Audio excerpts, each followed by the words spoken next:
ど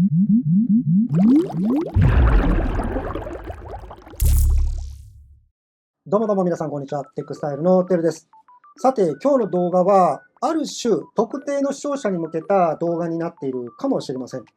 それはどういうことかというと、キャリア決済、不正利用の被害者に向けた動画と言ってもいいのかなと思います。僕のチャンネルではですね、過去にこのキャリア決済不正利用についての動画、それに関連するような動画っていうのが3つか4つほどね、上がっているんですよね。例えば注意喚起の動画であったりだとか、あとはキャリア決済、その不正利用、どういう形でされていくのかとか、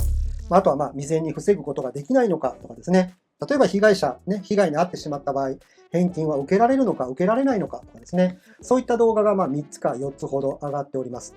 で、それらの動画を見ていただいた、ある種ね、被害者の方が直接僕の X の DM や LINE サポートの方に、相談に来ていただいて、直接やり取りをさせていただいて、ここに連絡してくださいね、あそこにも連絡しておいた方がいいですよとかですね、いろいろ僕が分かっている、知っている情報ですね、直接お伝えをさせていただいて、ほとんどの被害者の方が、最終的にはこういうことを言います。キャリアもアップルも保証、返金してくれないっていうことですね。で、キャリアに関してはもうアップルの一点張りです。で、アップルの方は返金リクエスト、2回できるんですけれども、それ2回したところでですね、保証、返金の対象外として、突っぱねられる。で、最終的にはこの被害者の方は泣き寝入りしている方がめちゃくちゃ多いと思います。で、そんな中で、直接僕のところにね、相談に来ていただいている方、全員なんですけれども、僕は一言だけ必ず言っております。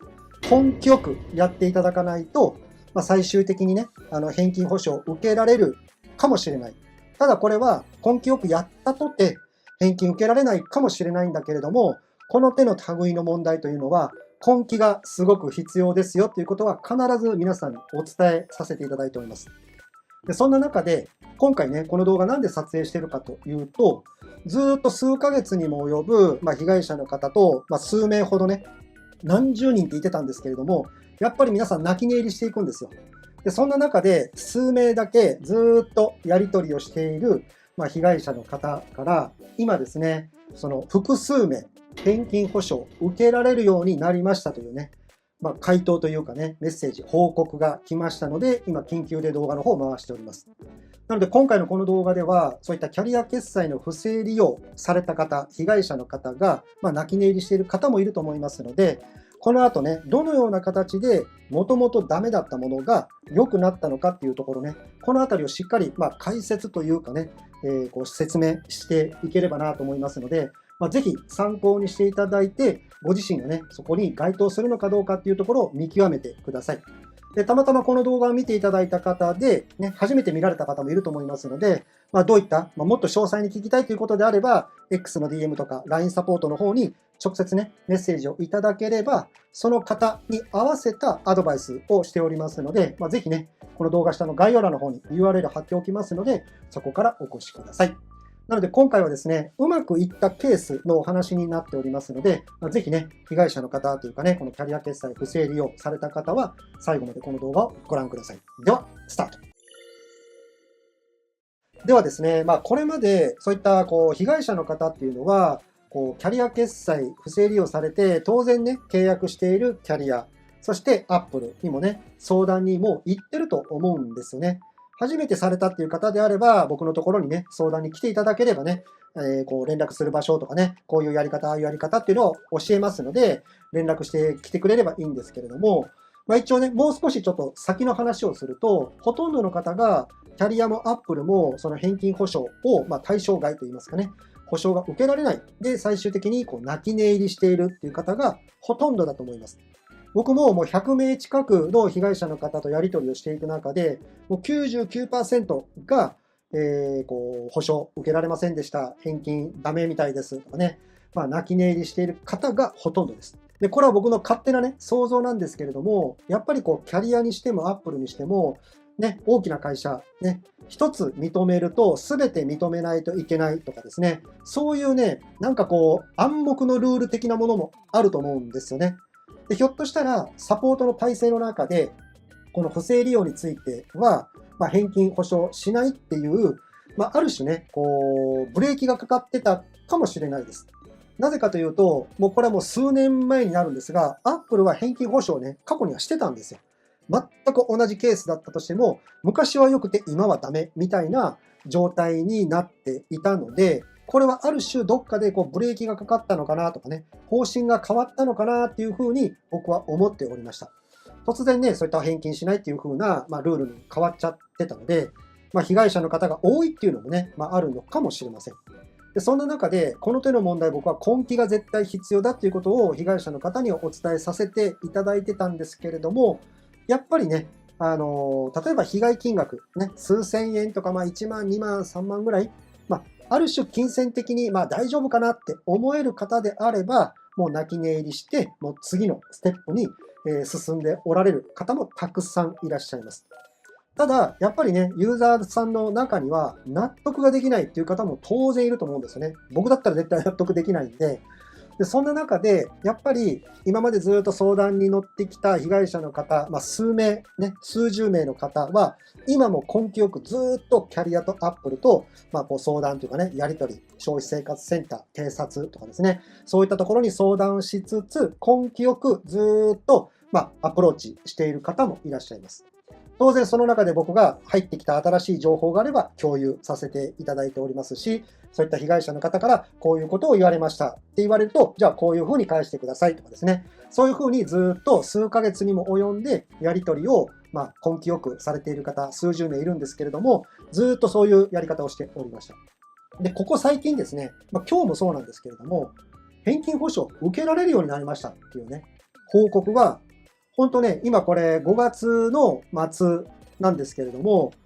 5月に入ってからね、ポンポンポンってね、今までダメだったものが返金されるようになりましたっていうね、報告がね、何のタイミングなのか、そこはわからないんですけれども、僕のところにも来だしたんですよ。で、これは、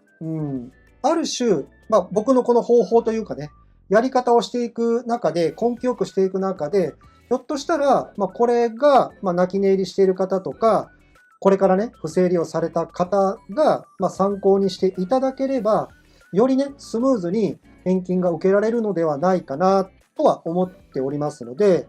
その辺ね、ある種一つの情報としてこの動画を見ていただければなと思います。それが該当するのかどうかっていうのが、そのね、使っているそのユーザーさんの利用環境にもよるんですけれども、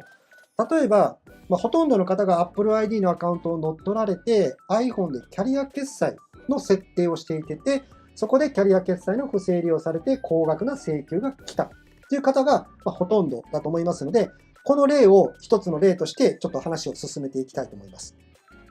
まずはですね、このキャリア決済をしたときに契約しているキャリアの支払い方法が何なのかということです。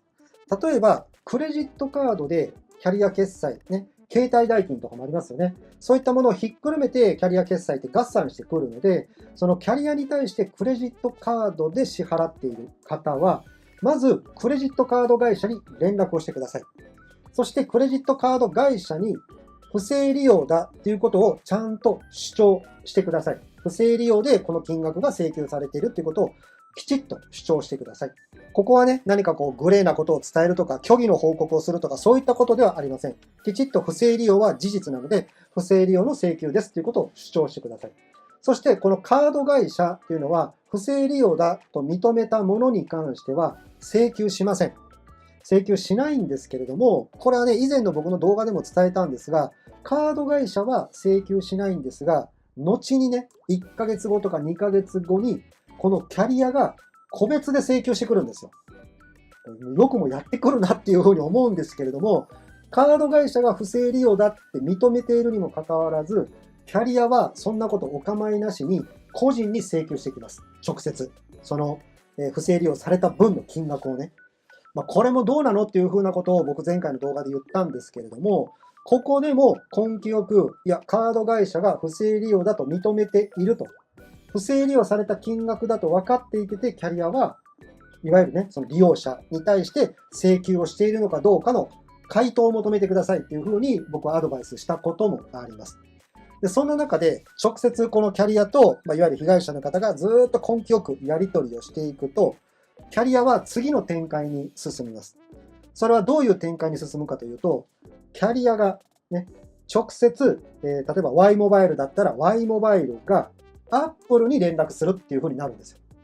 これ最初からそうしろよって思うんですけれども、キャリアが直接 Apple に返金申請をします。